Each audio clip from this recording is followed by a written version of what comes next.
وعلى آله وصحبه أجمعين أما بعد رب اشرح لي صدري ويسر لي أمري واحلل عقدة من لساني يفقهوا قولي وسدد لساني واهد قلبي بحق سيدنا محمد صلى الله عليه وسلم.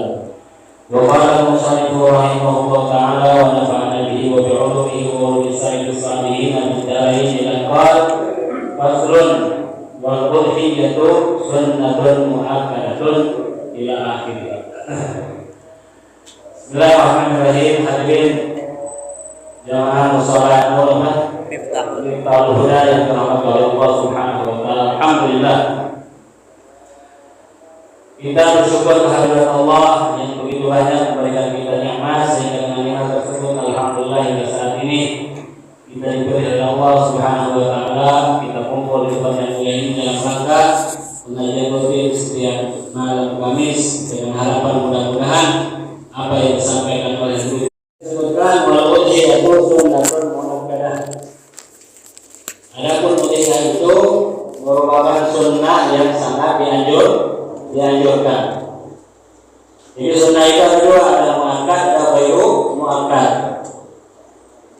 Maka sunnah muakkadah itu artinya Nabi tidak pernah meninggalkan daripada sunnah tersebut walaupun Nabi dalam keadaan di tempat ataupun sedang musafir. Jadi artinya Nabi itu senantiasa melakukannya. Nah, orang yang meninggalkan sunnah muakkadah termasuk berkorban setelah dia mampu, maka hukumnya makruh. Ya, dan banyak contohnya sunnah muakkadah seperti sholat rawatib, khususnya yang jumlahnya berapa itu 10 ya. 10 rakaat itu yang sunnah rawatib itu yang sunnah muakkadah. Selebihnya ghairu muakkadah. Kemudian kita banyak salat witir sunnah muakkadah, salat duha sunnah muakkadah. Termasuk berkurban bagi yang mampu, maka hukumnya sunnah muakkadah. Nah, tuntutan sunnah muakkadah itu pertama syaratnya muslim. Ya, syaratnya yang dituntut adalah muslim. Maka non muslim tidak ada tuntutan untuk melaksanakan hewan kurban. Nah, begitu. Emang apa? Padahal kan tinggal beli gampang, ya kan? Oh, karena udhiyah itu merupakan ibadah, dan ibadahnya itu butuh dengan niat. Ngerti faedah? Setiap ibadah yang butuh dengan niat, maka yang melakukannya adalah harus muslim. Maka orang muslim tidak bisa melaksanakan ibadah tersebut alias tidak sah ibadahnya. Kenapa? Karena syaratnya harus muslim. Oh, berarti mafhumnya, pahamnya ibadah itu ada dua. Ada ibadah yang butuh dengan niat, ada ibadah yang tidak butuh dengan niat. Ada yang tahu nggak ibadah yang butuh dengan niat? Ibadahnya sah dan diterima.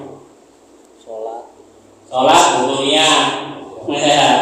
Lagi puasa butuh niat. Yang ibadah yang nggak butuh dengan niat.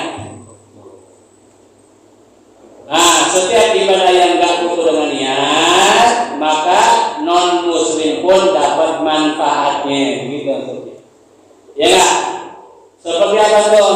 Silaturahim ibadah apa bukan? Ibadah, nggak butuh dengan niat. Non muslim kalau silaturahim jadi apa istilahnya ada manfaatnya. Karena apa ya, rezekinya banyak, panjang umurnya. Gitu. Sedekah memberikan manfaat kepada orang lain, nggak butuh dengan niat. Birrul walidain, apa birrul walidain? Bakti mau kedua orang tua, nggak butuh dengan ini.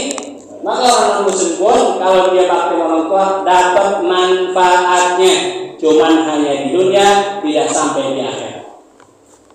Tapi kalau muslim manfaatnya kuat di dunia dan di akhirat, begitu manfaatnya. Termasuk memandikan mayit, nggak butuh dengan niat, cuman sunnah.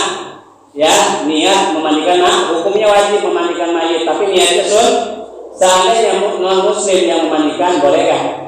Boleh. Yang nggak boleh itu mewudukan. Ya, mewudukan harus orang muslim yang memandikan nggak mesti orang muslim. Sebelum memandikan mayit adalah wajib hukumnya, tapi niatnya sunnah. Gitu, ya. Nah baik lagi, jadi udhiyah itu adalah sunnah muakkadah. Nah di dalam kitab Madzhabul Arba', orang yang meninggalkan sunnah muakkadah itu ada akibatnya. Nggak disebutkan innatarka sunnatil muakkadah yujibul iqra bihirmani min syafaati Rasulillah sallallahu alaihi wasallam wa in kana tarikuha lam yu'adzab binnar. Sesungguhnya orang yang meninggalkan sunnah muakkadah dengan tanpa uzur dan terus menerus, maka akan mengakibatkan dia terhalang daripada syafaatnya Nabi Muhammad sallallahu alaihi wasallam. Ya, syafaat yang khusus daripada Nabi Muhammad tidak dapat bagi orang yang biasa rutin ninggalin sunnah muakkadah. Begitu meskipun orang yang meninggalkannya itu tidak disiksa oleh api, padahal itu hukumnya sunnah, tidak wajib gitu. Tapi ini terhalang daripada syafaat Rasulullah SAW. Nabi yang bilang, man taraka sunnati lam yanal syafaati yaumil qiyamah. Siapa orang yang meninggalkan sunnahku dalam kurung sunnah muakkadah, maka dia tidak akan meraih daripada syafaatku nanti di hari kiamat. Nauzubillah min. Jadi tuntutan korban itu satu muslim, yang kedua berakal gitu ya, akil, yang ketiga balik, kemudian yang keempat adalah hurun. Apa hurun itu? Orangnya merdeka, bukan budak. Kemudian yang keempat nih, syarat yang artinya harus dipenuhi adalah yang berikutnya adalah al-mustati'. Apa itu mustati' itu? Mampu gitu. Yang nggak mampu ya nggak usah. Mampu. Apa definisi mampu? Ya, patokan mampu bagi orang yang bisa berkorban. Nggak mesti nunggu uangnya 10 juta ya. Kebanyakan. Jadi definisi mampu itu adalah orang yang punya kelebihan dari hartanya, ya, setelah terpenuhi kebutuhan dirinya, anaknya dan istri-istrinya. Kalau punya istrinya lebih dari satu. Ada bini ente nggak ada? Biasa dengerin di samping. Ada. Dari hari Idul Adha sampai 3 hari tasyrik, semua kebutuhan sudah terpenuhi. Ada uang lebih seharga senilai daripada harga domba, ya harga kambing lah, 3.500.000 ya. Ada lebih itu uang 3.500.000. Setelah selesai terpenuhi semua kebutuhannya, maka dibilangnya mustati', dibilangnya mampu. Segitu punya kali. Segitu punya kali ya. Yang sampai rokok sekali kita beli, gila korban agak munah. Nabung. Coba kalau rokok harganya 30.000 kali setahun. Udah bisa beli sapi tuh. Rokok bisa kebeli setiap hari, bahkan 2 bungkus lagi. Nah, kali 30 lah. Apanya 30 kali 360 hari bisa nggak beli kambing?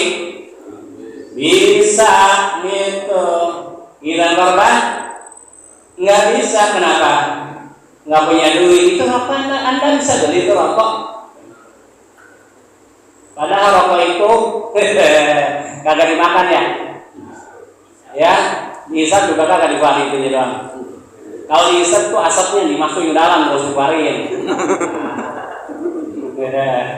Ada dalam kitab Ibnu Marbiyah ya. Itu orang yang suka membeli rokok, termasuk orang-orang yang menghamburkan harta, yang nggak ada manfaatnya di dunia dan di akhirat. Ya, itu saudaranya siapa? Innal mubadzirina kanu ihwana syayatin. Sesungguhnya orang-orang yang suka menghamburkan harta, alias orang yang suka membazirkan, membuang-buang harta, ya, kecuali rokok rokok tuh nggak usah dihisap, langsung dimakan gitu, kayak permen, dikunyah gitu. Lalu itu nggak membazir, ini kan apa? Ya, jadi segala yang mau harta ada saudara siapa? Saudara syaitan gitu. Alhamdulillah. Pabriknya bisa dibakar semua. Pabriknya nggak bisa dibakar. Satu-satu dibakar. Ya nggak apa-apa, ngerokok-ngerokok, ya nabung-nabung buat kurban gitu. Kalau kita langsung punya duit segitu malah bisa, mendingan dicicil gitu. Nabi itu nggak mau dekat dengan orang yang pura-pura pelit beri korban, gitu kan sering dengar itu. Man wajada sa'atan li an yudhiya falam yudhi fala yahdur musallana atau fala yuqribana musallana. Siapa orang yang punya keluasan daripada hartanya, sekira dia mampu untuk berkorban tapi dia tidak berkorban, begitu fala yahdur musallana, jangan dia dekat-dekat daripada tempat sholat kami. Diusir sama Nabi, ya, dius. Gak kebayang ya kalau kita dari kiamat diusir, pura-pura pelit, pura-pura apa nih? Gak punya duit, mau nggak diusir sama Nabi? Kata Nabi, wailul liman lam yarani yaumil qiyamah. Celaka bagi orang yang tidak melihatku nanti di hari kiamat. Walaupun Anda masuk surga, tapi kalau nggak ketemu sama Nabi, wailun, ya wailun, celaka liman lam yarani yaumil qiyamah. Alhamdulillah, gara-gara apa? Pura-pura nggak punya duit, padahal punya duit buat korban. Ada yang bisa menghitung bulunya, gitu, bulu korban kambing ke kambing. Bisa nggak menghitung rambut daripada kambing itu? Sebanyak itu kebaikan buat orang yang berkorban. Nggak mau juga keterlaluan, kata namanya terlalu. Nabi bilang tuh, An Zaid bin Arqam, karena ashabu Rasulullah sallallahu alaihi wasallam, ya, qalu, mereka berkata, ma hadhil adhi ya Rasulullah, ma hadhil adhi, wahai Rasulullah, apa itu berkorban? Maka Nabi menjawab, qala sunnatu abikum Ibrahim, adalah sunnah yang dilakukan oleh Nabi Ibrahim bapak kalian. Terus sahabat tadi nanya, fama lana fiha ya Rasulullah, apa manfaatnya buat kami kalau kami bisa berkorban? Maka Nabi menjawab, bikulli sya'ratin hasanah, setiap satu helai rambutnya kebaikan bagi orang yang berkorban. Masya Allah, hitung ada berapa tuh? Gitu, ada yang bisa menghitung? Kakinya aja, ada kakinya hitung. Gitu. Jadi bikulli sya'ratin hasanatun, ya, setiap satu helai rambutnya adalah kebaikan. Maka sahabat tanya lagi, fasuku, bagaimana kalau bulu yang halusnya? Kalau sya'rah kan bulunya yang kasar, yang agak tebelan dikit. Kalau bulu yang agak halusan. Maka Nabi jawab, bikulli sya'ratin minasuk hasanatun, dengan setiap satu helai bulu halusnya itu dihitung kebaikan bagi orang yang berkorban karena Allah. Pokoknya besar pahala daripada orang yang berkorban, gitu. Ketimbang dulu Nabi Ibrahim korbannya pakai apa? Ayo, pakai anaknya Nabi Ismail. Mau begitu? Ini merupakan nikmat, Pak, ya, nikmat. Syarat korban tidak dengan manusia, tapi dengan hewan binatang. Ya kan? Gitu. Dengar ayatnya pertanyaan ini, ya bunayya, gitu. Inni ara fil manam anni adbauka fanzur madza tara. Wa qala ya batif al-matuma satajiduni insyaallah minas sabirin. asal usul daripada syariat berkorban itu daripada Nabi Ibrahim alaihi salam. Awalnya dari ya bunaya wahai anakku, sesungguhnya aku melihat di dalam mimpi. Apa mimpinya? Ani adbahuka. Sesungguhnya aku hendak ingin menyembelihmu. Jadi wahyunya di dalam mimpi. Dan ingat, mimpinya para anbiya itu merupakan wahyu. Ya. Baik dalam keadaan sadar ataupun dalam mimpi, itu para nabi, yaitu kalau dia dapat perintah dari Allah, baik di dalam sadar ataupun dalam mimpi, itu merupakan wahyu dari Allah yang harus dijalankan. Sebab mereka amanah, ya, di antara sifat wajib bagi mereka siapa? Ya, para anbiya itu harus melaksanakan amanah, yaitu perintah untuk berkorban. Ya nggak? Masya Allah disuruh sembelih, gitu. Disuruh sembelih itu, makanya kata apa disuruh itu ru'yatul anbiya fil manami wahyun. Ru'yatul anbiya fil manami wahyun, ya, mimpinya para anbiya di dalam tidur merupakan wahyu daripada Allah Subhanahu wa taala. Maka setelah Nabi Ibrahim itu dapat mimpi hendak ingin menyembelih daripada Nabi Ismail alaihissalam, ini 3 hari berturut-turut, dari mulai tanggal 8 bulan Dzulhijjah disebut dengan hari Tarwiyah, kemudian dia mimpi lagi di hari Arafah, kemudian mimpi lagi di bulan Haji, yaitu di bulan tanggal 10 bulan Dzulhijjah. Sampai 3 kali mimpinya Nabi Ibrahim alaihissalam. Maka setelah itu yakin ini perintah dari Allah, maka Nabi Ibrahim ngomong kepada Nabi Ismail alaihissalam, "Wandur mada tarah." Yo pikirin apa pendapatmu, gitu. Ayo pikirin ya Ismail, apa pendapatmu? Kenapa kok? Apanya musyawarah dulu sebelum melaksanakan perintah kepada Ismail hendak disembelih, supaya tambah sabar di dalam melaksanakan perintah Allah Subhanahu wa taala. Ya kalau seandainya enggak musyawarah dulu kaget Nabi Ismail ngapok ke gunung ya gitu, bawa ke gunung langsung sembelih, kan kaget. Gitu. Jadi musyawarah itu hikmahnya apa? Bukan artinya dia tidak sabar, tapi semakin sabar di dalam melaksanakan perintah Allah walaupun itu pahit. Walaupun pahit rasanya, perintah Allah harus dijalankan. Maka Nabi Ismail saat itu umurnya ya belasan tahun. Ya, masih belasan tahun, 13 tahun, bahkan dari riwayat itu 7 tahun masih disuruh sembelih. Kalau anak kita gimana gitu, umur segitu, udah lama nggak punya anak. Setelah punya anak daripada Siti Sarah disuruh sembelih, ayo gimana? Maka Nabi Ismail bilang, "Ya abatif al, wahai bapakku, lakukan apa yang diperintahkan. Satajiduni insyaallah minas sabirin."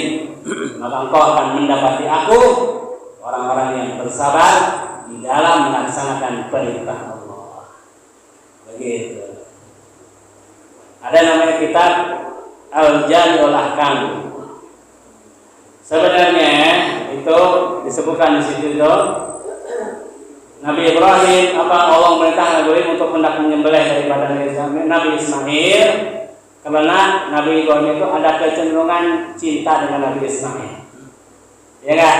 Dan Allah nggak mau tuh cintanya diduakan, gitu. Maka Nabi Ibrahim diuji, begitu ya. Jadi Allah cemburu tuh, ya, yang artinya full cintanya kepada Allah setelah punya anak Nabi Ismail, maka Nabi Ibrahim cintanya dibagi 2. Cinta kepada Allah, cinta kepada anak, gitu. Maka Nabi Ibrahim diperintah untuk disembelih anaknya, gitu. Maka ini disebutkan nih, saya tulis tuh ya di dalam kitab Al-Jami'ul Ahkam, ya, jilid 7, 8 halaman berapa tahunan. Itu disebutkan inna Ibrahim idda mahabbatullah.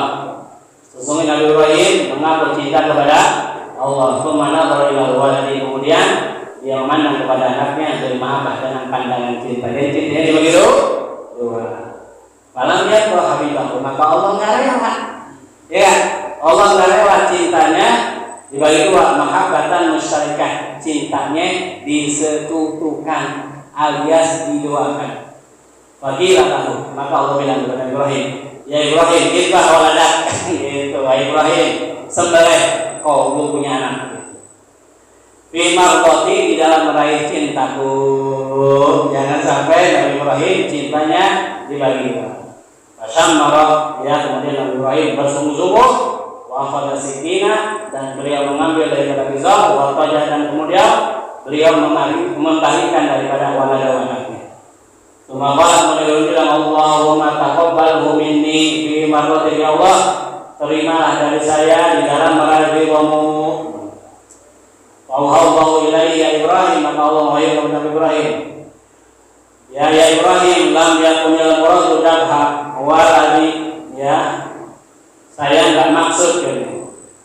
Ya Ibrahim, ya, yang dimaksud menyembelih anakmu itu yang saya tidak dimaksud. Wa innamal murad an turad qalbaka ilaina. Yang dimaksud bahwa engkau mengembalikan hatimu kepada saya seutuhnya. Gitu. Jadi yang dimaksud bukan menyembelih anaknya, cintamu Ibrahim seutuhnya buat saya, kata Allah. Ya, dalam barodat Allah tatkala engkau mengembalikan hatimu yang berkuliah seutuhnya ilaina kepada kami, rodadna waladaka ilaina, kami kembalikan anakmu kepada. Itu diantara isyarahnya di dalam ayat tersebut. Ya, paham maksudnya? Gitu. Tapi Nabi Ibrahim ketika dia salah, apa yang terjadi? Wa fadainahu bidzibhin adzim, kami tebus tuh sembelihan Nabi Ismail dengan dengan sembelihan yang besar, yaitu langsung dikirim surga, domba dari surga yang Allah Subhanahu wa taala. Jadi ngajak itu. Ya diganti Nabi Ismail dengan domba. Ini merupakan nikmat daripada Allah Subhanahu wa taala. Kalau kita berpikir, kalau seandainya sembelihan Nabi Ibrahim tidak diganti dengan domba, maka syariat akan berlaku. Bapak akan menyembelih anaknya setiap bulan Dzulhijjah. Maka yang dicari anaknya yang gemuk-gemuk. Yang dicari gemuk-gemuk, kata Nabi, aslimu dohayakum fa inna ala sirat mutayakum. Besarkanlah hewan kurban kalian. Cari yang besar, bukan nyari yang kurus, yang murah harganya. Aslimu dohayakum, gitu. Besarkanlah hewan kurban kalian, sebab itu hewan kurban itu menjadi kendaraan kalian ketika melewati siratal mustaqim. Ya kan? Jadi anaknya yang gemuk-gemuk tuh menjadi korban-korbannya. Ya kan? Masya Allah. Gak kebayang ya? Habis anak kita itu potong mulu. Iko aja Iko. Makanya lautan matil kata Sayyidina bin Abbas, lautan matil kadabiha la shalat sunnatun wa dabahan nasa uladah. Ya, beliau mengatakan kalau seandainya sempurna sembelihan Nabi Ibrahim kepada Nabi Ismail tidak diganti dengan domba, maka ini menjadi kesunahan setiap tahunnya manusia akan menyembelih anaknya dipersembahkan buat Allah. Masya Allah. Makanya alhamdulillah, bersyukur yang punya duit beliin hewan kurban.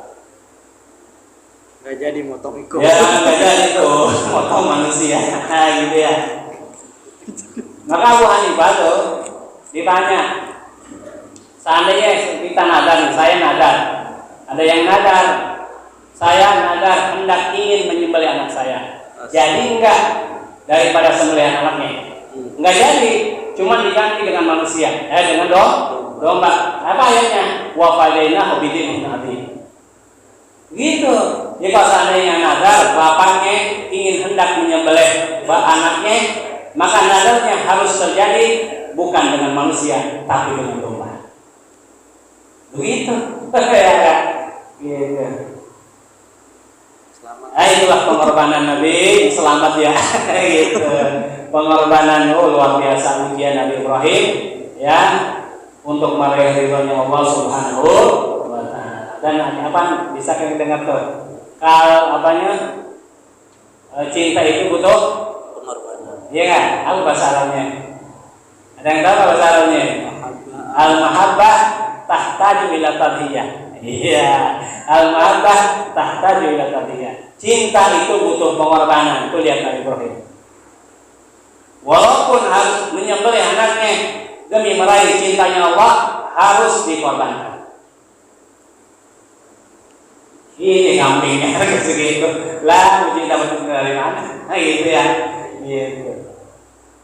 Itu namanya pengorbanan sejati. Nah, kita gimana dong? Ada namanya kitab Tamyiul Muqtarin. Di situ ada namanya kalam Rabi bin Khaisan. Siapa? Rabi bin Khaisan.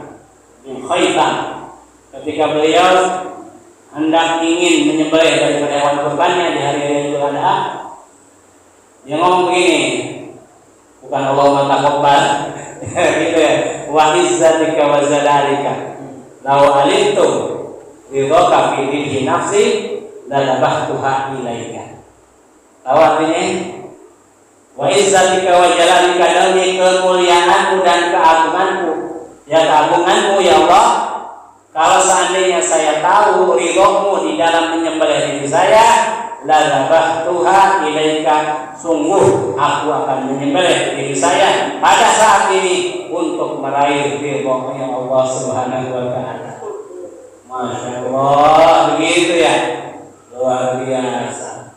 Jadi ada yang kalau seandainya Allah ridho kepada saya di dalam menyembelih saya sekarang ya hendak ingin menyembelih diri saya. Gitu ya. Itu. Ada lagi namanya Habib Abdul Qadir bin Ahmad Faqih Malang. Ya, beliau mengatakan, "Lau amarani Nabiyyu sallallahu alaihi wasallam an uqtala waladi Abdullah la qataltuhu."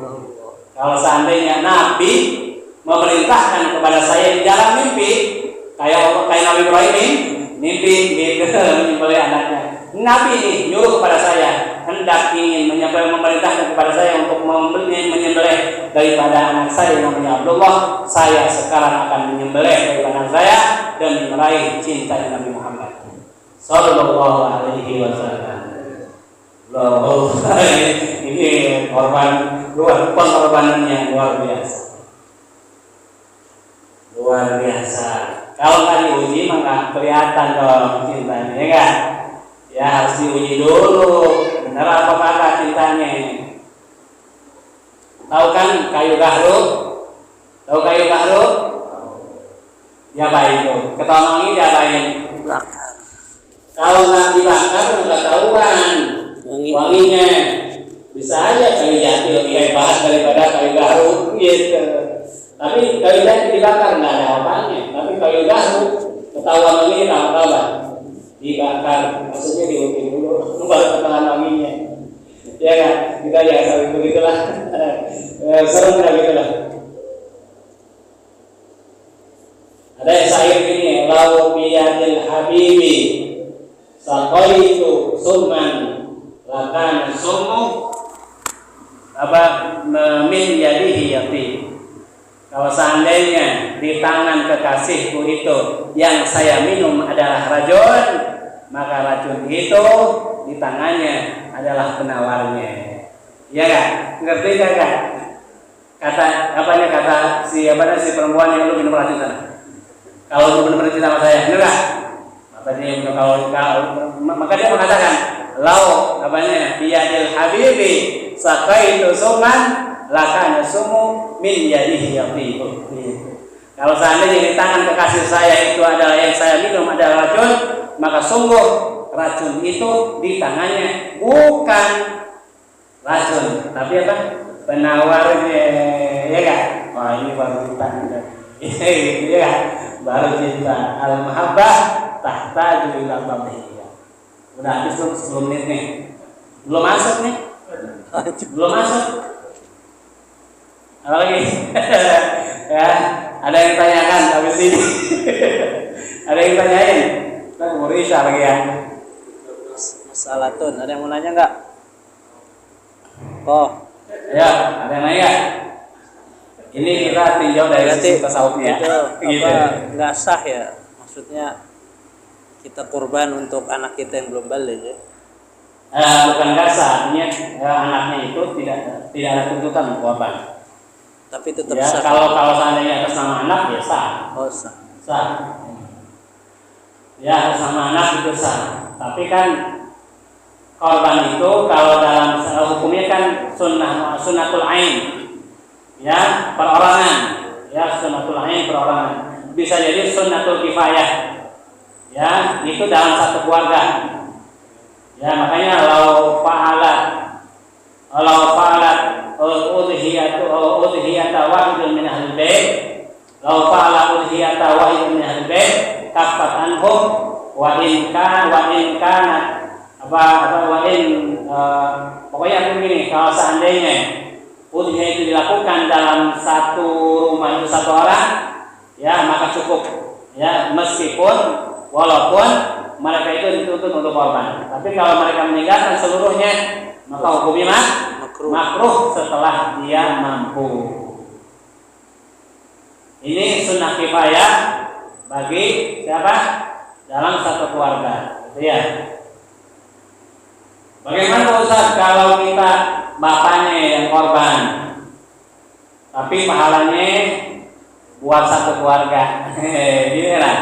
Gitu ya. Apa-apa yang namanya pahala itu tidak dibatasi dengan jumlah orang, ya kan?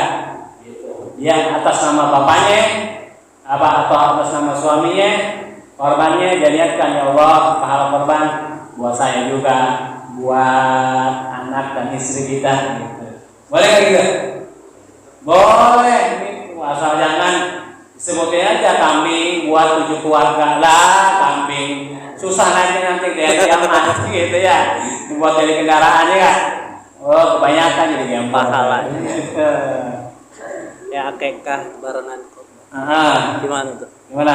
Akekah barengan kurban. Akekah, Ustaz begini, saya belum akekah, boleh nggak korban? Nggak ada urusan, nggak ada apanya, syarat apanya istilahnya itu, Harus akekah dulu baru korban itu kagak. Ya, kalau akekah mau kapan aja boleh. Kalau korban emang pada waktunya 4 hari itu waktunya. Ya, tanggal 10, 11, 12, 13. Kalau seandainya Pak Ustaz gimana dah? Kalau diniatin dua-duanya gitu. Kan saya belum akekah juga Pak Ustaz gitu. Diniatin baik dua-duanya apa-apa. Ya, diniatin niat akekah juga, niat lagi. Niat korban juga gitu. Jadi satu kambing atau satu sapi 7 orang, yang satu niatnya 2, niat korban sama niat akekah.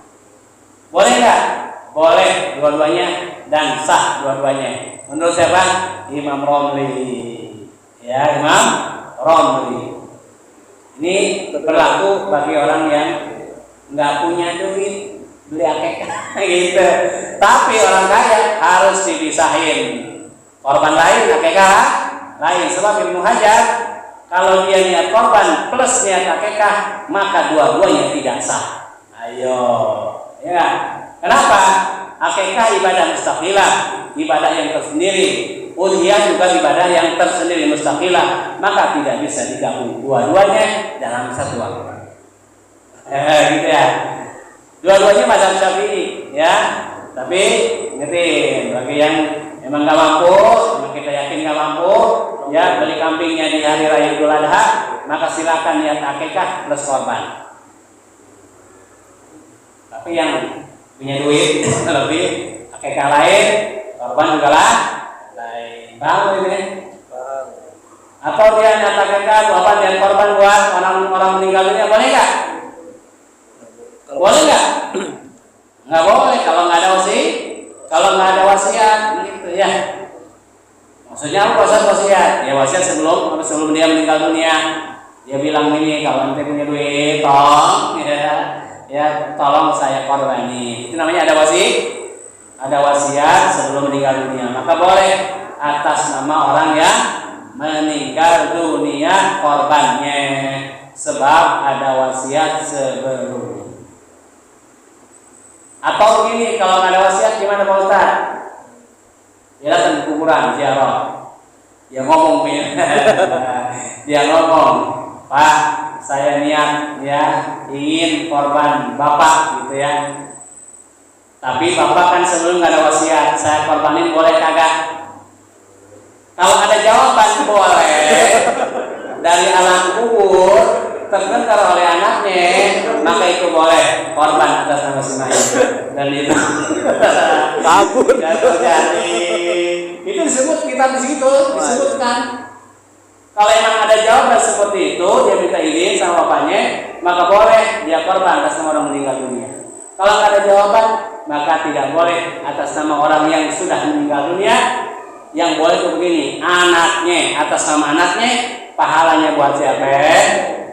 Orang tuanya. Itu boleh seperti itu. Ya nggak? Jadi atas nama anaknya, pahalanya buat orang tuanya. Paham nggak? Jangan sampai salah ya. Itu baru ditanya tuh panitia. Sekolahan gitu. Nah, kalau sekolah nggak sekolah. Satu kambing buat satu kelas, lah kacau itu mah. Orang sapi aja patungan 7, kelebihan 7, 1, 8, nggak sah semuanya. Ini kita patungan 7 orang, ternyata namanya 8 orang. Lah siapa orang itu orang lagi itu ada 8 orang. Pokoknya sebut semuanya itu 8-8-nya, maka tidak sah korbannya seluruh. Apalagi satu kambing buat satu kelas. Nama disebut si bulan, patungnya 50.000, lah kakak semuanya, gitu ya kan? Biar supaya sah, kasih sama wali kelasnya, atas nama wali kelasnya, pahalanya buat siapa? Satu kelas, begitu caranya. Iya kan? Jadi atas nama wali kelasnya, pahalanya buat satu kelas gitu. Sebagaimana Nabi Muhammad ketika beliau menyembelih dari kabsyain, ya, 2 domba, 2 kambing, maka Nabi bilang, Allahumma taqabbal min Muhammad wa ali Muhammad wa min ummati Muhammadin sallallahu alaihi wasallam. Ya Allah, terimalah korban dari saya dan buat keluarga saya dan juga buat umat Nabi Muhammad sallallahu alaihi wasallam. Bayangkan mana tuh? Itu disebut ditakwil adalah kalau pahala boleh mustarikah. Mustarikahnya disertakan orang lain dan itu tidak terbatas jumlahnya. Paham gak nih? Dan bagi yang hendak berkorban, maka ya jangan lupa ya pas masuk tanggal 1 bulan Dzulhijjah. Apa tuh maksudnya? Malam ini kali ya? Malam Jumat ya. Malam Jumat ya? Sama-sama malam Jumat ya, tanggal 1 bulan Dzulhijjah. Ngapain? Jangan motong kuku, motong rambut, motong bulu si anu. Ya, pokoknya yang bulu-bulu adalah jangan dipotong-potong gitu. Maka nanti yang memberitakan seperti itu. Yang bilang idza ra'aytum hilala dzulhijjah wa rada ahadukum an yudhiya falyumsik an syahrihi wa adfarihi wa fi riwayatin fala yahdanna min syahrihi wa lam min adfarihi syai'an hatta yudhiya. Jadi apabila kalian melihat hilal tadi bulan masuk tanggalnya tanggal 1 bulan Dzulhijjah. Wa rada ahadukum an yudhiya dan dia ingin menyembelih daripada hewan kurban, falyumsik hendaknya ia menahan diri. Tidak memotong rambut, memotong kuku, di yang lain, ya, min syar'i, tidak boleh mengambil daripada rambutnya, kukunya sedikit pun sehingga dia korban. Paham nggak? Kalau yang nggak ada ingin korban, ya potong balik, monggo silakan. Apa syarat katanya apa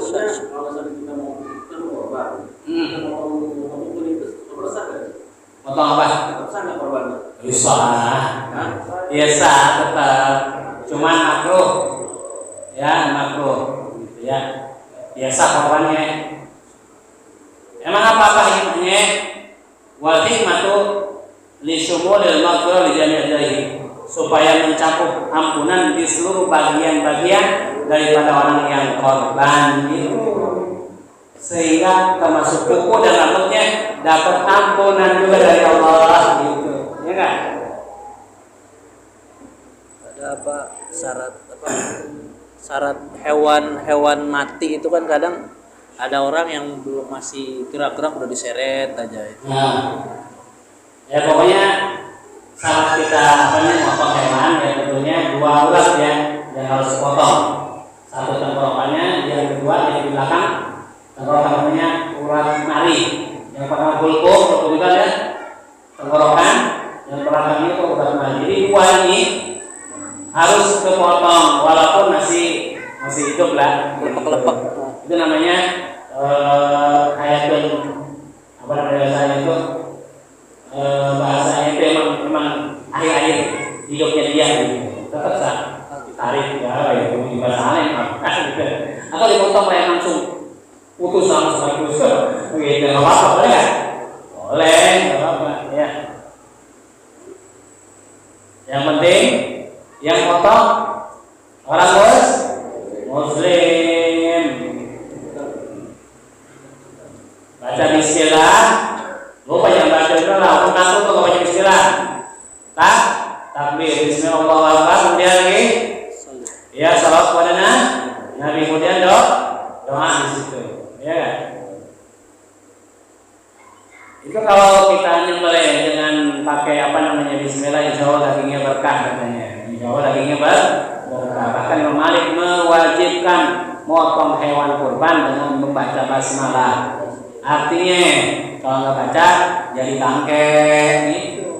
Jadi kalau kata Imam Syafi'i hanya sekedar makruh, tetap potongannya sah walaupun tidak membaca basmalah. Bagaimana sekarang ini? Ya, ada penyakit apa nih? PMK, itu penyakit mulut dan kuku gitu. Ya kan? Bisa nggak dibuat korban? Kalau hanya gejala ringan, maka boleh. Tapi kalau sudah parah, namanya bahasa itu sudah parah, itu maridun syadidah, sakit yang sudah parah sehingga mengurangi dagingnya, maka ini yang tidak sah. Ya, tidak sah dibuat korban. Jadi syaratnya hewan korban yang hendak kita ingin korbankan satu tidak kudisan, tidak sakit, tidak pincang, tidak buta, tidak pecah sebelah, tidak terpotong kupingnya ataupun lidahnya ataupun putingnya. Lihat putingnya nggak ada, tahu puting susunya kan? Puting susunya nggak ada, nggak kasar dibuat korban. Ya kan? Gitu, kasar dibuat korban di puting susunya. Atau giginya rontok semua nggak ada, maka ini tidak sah dibuat korban. Kenapa? Harus dilihat dulu dong gitu. Ya harus dilihat. Bagaimana kalau nggak ada tanduknya? Hukumnya makruh. Kalau nggak ada tanduknya hukumnya makruh. Ya sah, ya tapi hukumnya makruh. Kalau kupingnya ditindik gitu ya kayak laki itu kayak perempuan. Ya ada kayak ditandain itu boleh. Yang nggak boleh itu kepotong, ini ditindik ya, ditandain di sini boleh nggak? Kan ada sapi yang dia ditandain gitu. Itu boleh. Dari sisi daging, ya afdaliyahnya tentunya ibil, atau ibil kan? Unta lebih utama, satu unta buat satu orang itu lebih utama gitu ya, daripada sapi. Sekarang kan nggak ada di sini unta, jadi satu sapi buat satu orang itu lebih afdal daripada satu kambing. Kenapa? Dagingnya banyak gitu ya, gitu. Domba lebih afdal daripada kambing, sebab domba lebih gede daripada kambing. Itu dari sisi dagingnya. Nah, afdalnya utamanya dari sisi darahnya. Maka